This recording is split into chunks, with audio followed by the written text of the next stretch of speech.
Hai orang-orang, gimana puasanya? Lancar? Semoga amal ibadah kalian diterima di sisinya. Kali ini saya akan menceritakan alur film The Hun, sebuah film horror thriller Amerika yang rilis pada tahun 2020 lalu. Film garapan Craig Zobel ini mendapat rating 6,5/10 di IMDb. Penasaran dengan ceritanya? Tonton video ini sampai habis. Namun sebelum itu, subscribe terlebih dahulu dan nyalakan lonceng notifikasinya. Jika sudah, welcome to Sao.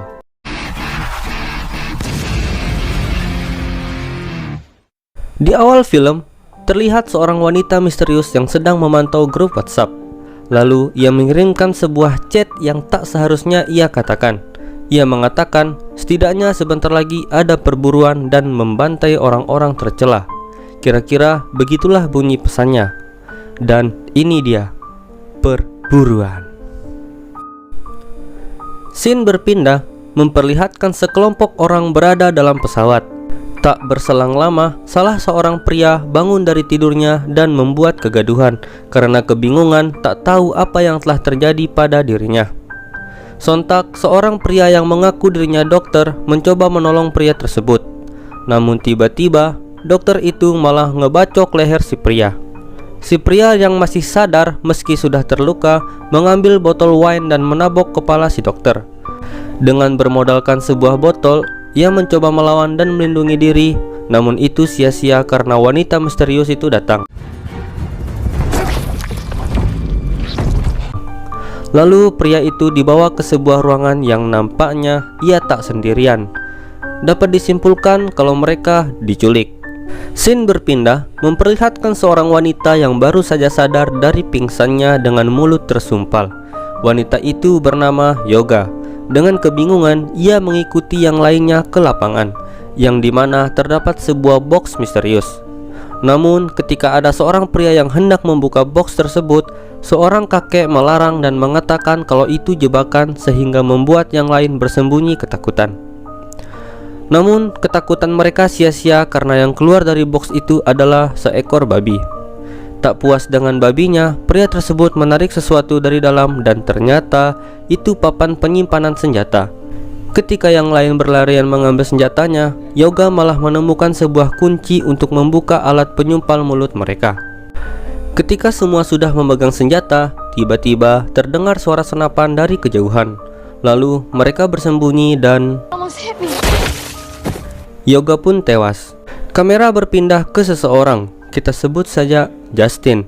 Di saat Justin masih mencari kesempatan untuk kabur, Grace malah memberi aba-aba dan berlari terlebih dahulu. Alhasil, ia jatuh ke lubang dan meminta bantuan. Justin yang mendengar itu langsung berlari ke arah Grace. Lalu Justin membantu Grace berdiri agar bisa bertahan hidup lebih lama. Namun sialnya, Justin menginjak ranjau darat dan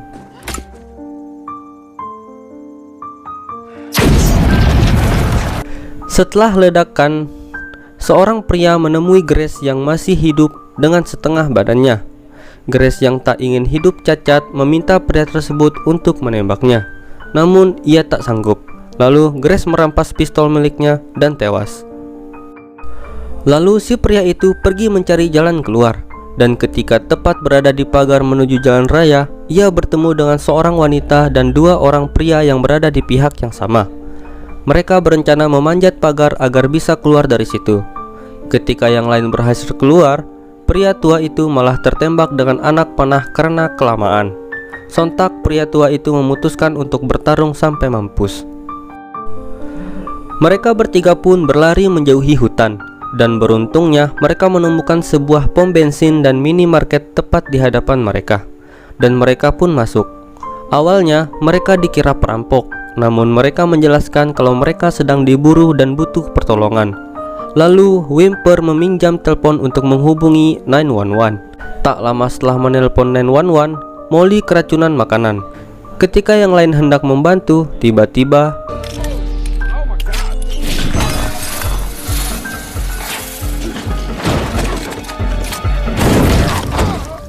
ternyata kakek nenek itu merupakan salah seorang anggota elit global yang merencanakan perburuan.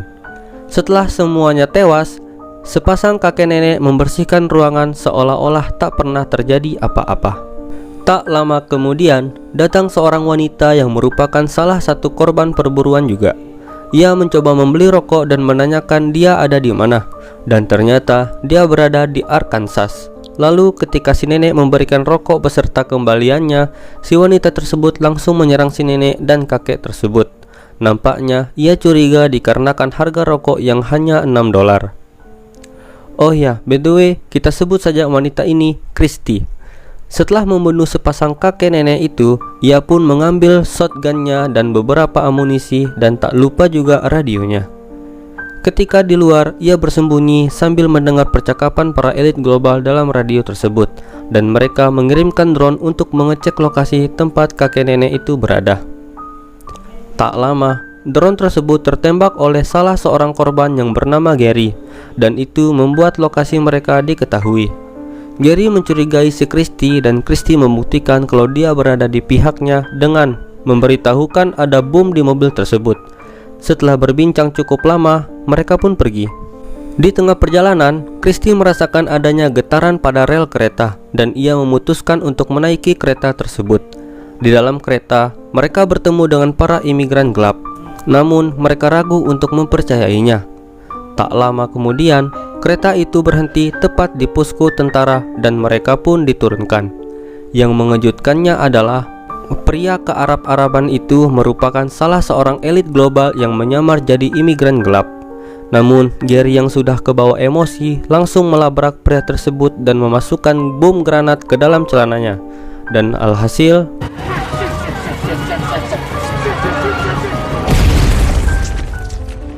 singkat cerita, Gary berhasil kabur dan Christy dibawa ke kamp pengungsian. Di sana ia dipanggil oleh kepala tentara dan Christy menebak bahwa lokasinya saat ini di Kroasia. Christy meminta Pak Kepala untuk menghubungi kedutaan Amerika dan Pak Kepala tersebut menebak kalau ia diburu seperti Don yang juga merupakan korban perburuan. Tak lama kemudian, kedutaan Amerika datang. Kita sebut saja duta. Di tengah perjalanan, duta banyak bertanya tentang kenapa mereka diburu dan pasti ada penyebabnya. Sontak, kata-kata yang keluar dari mulut duta membuat Christy curiga. Dan tiba-tiba, Christy menendangnya keluar dan melecak kepala si duta. Don yang marah karena perbuatan Christy tiba-tiba kaget karena melihat Gary yang sudah mati di dalam bagasi mobil duta. Christy juga menemukan peta yang menunjukkan arah ke markas pemburu dan jumlah korban. Alhasil, tinggal mereka berdua yang tersisa. Ketika Don mengajak Christy untuk kabur dengan mobil tersebut, Christy malah menceritakan dongeng tentang kelinci dan kura-kura. Yang intinya, si kelinci membual tentang kehebatannya dan ditantang oleh si kura-kura.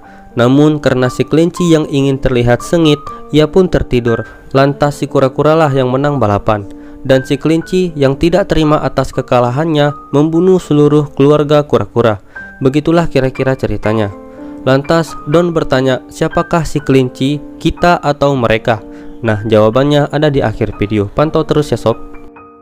Lalu tiba-tiba dari arah hutan keluar seekor babi yang berada di awal video dan mereka pun merencanakan sesuatu. Di tempat lain, di markas para elit global, mereka nampaknya sedang berjaga-jaga dan menunggu laporan dari si duta. Namun sampai saat ini belum ada kabar darinya. Ketika salah seorang dari mereka keluar untuk membuang air kecil, tiba-tiba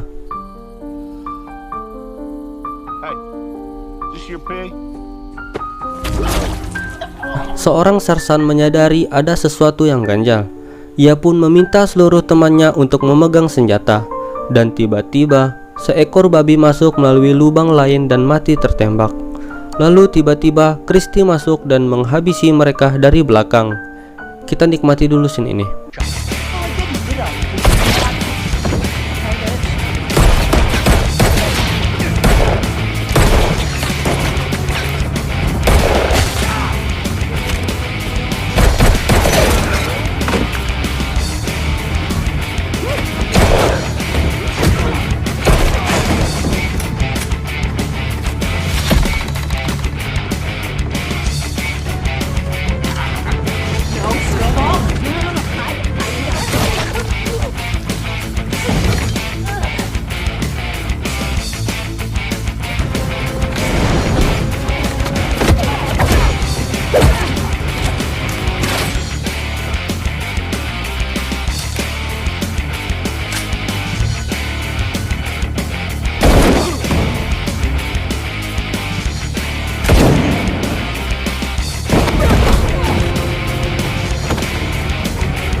Setelah semua selesai, tiba-tiba Athena menyuruh Don membunuh Kristi. Entah Don benar anggota mereka atau hanya dijadikan kambing hitam saja, tidak ada yang tahu. Namun yang jelas, Don mati. Lalu Athena menyuruh Kristi untuk menemuinya. Kristi menanyakan lokasi Athena ke Sersan dan sedikit berbincang tentang masa lalunya. Ternyata Kristi dulunya adalah seorang tentara yang bertugas di Afghanistan. Pantas dia bisa bertarung sebagus itu. Setelah ia mendapatkan informasi yang ia butuhkan, ia pun menembak si Sersan hingga tewas. Singkat cerita, Kristi pergi ke lokasi Athena yang diberikan Sersan. Sesampainya di sana, Athena menyuruh Kristi untuk meletakkan pistolnya di kotak surat agar ia diperbolehkan masuk. Ketika mereka bertemu, mereka pun berbincang banyak hal. Athena menjelaskan bahwa mereka hanya mewujudkan keinginan para netizen yang mengatakan bahwa elit global memburu manusia untuk olahraga. Dan yang lebih gilanya lagi, Kristi yang ditangkap bukanlah Kristi yang sesungguhnya. Entahlah ini benar atau enggak, yang jelas kita nikmati dulu pertarungan yang satu ini.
Setelah Athena tak berdaya, ia menanyakan apakah benar Kristi adalah justice for all, dan Kristi menjawab tidak. Lalu Athena pun mati. Namun, tiba-tiba ada seekor kelinci tepat di depan pintu dan itu membuat Christie terkejut. Kalian tahukah maksudnya apa? Ya, benar. Ternyata Christie adalah Justice for All yang dimaksud. Dan Christie lah kelincinya seperti cerita yang ia ceritakan ke Don. Lalu ia memakan hidangannya dan pulang menggunakan pesawat pribadi Athena. Dan film pun tamat. Baik, di sini saya akan menjelaskan kenapa hal itu bisa terjadi. Tepat setahun yang lalu, Athena dan teman-temannya membahas sesuatu tentang perburuan di sebuah grup chat yang sialnya isi grup chat tersebut tersebar dan ramai diperbincangkan di sosial media. Dan itu membuat Athena dan teman-temannya dirugikan. Lalu 2 bulan setelahnya ia merencanakan perburuan itu dengan meriset siapa saja orang-orang yang percaya dengan isi obrolan chat grup tersebut. Dan terkumpullah 12 orang. Ada yang berprofesi sebagai host podcast tentang konspirasi itu, dan juga netizen-netizen yang komen gak enak terhadap mereka. Lalu terjadilah perburuan. Jadi kesimpulannya adalah, jarimu harimaumu. Apa yang kau ketik atau kau ucapkan akan dipertanggungjawabkan. So, menurut saya, tidak ada yang baik dan tidak ada yang jahat di sini. Yang ada hanyalah yang kuat yang bertahan. Sekian saja video kali ini. Semoga kalian terhibur. Tetap sehat, tetaplah baik-baik saja. Saya Depon dan sampai jumpa di video selanjutnya. Bye.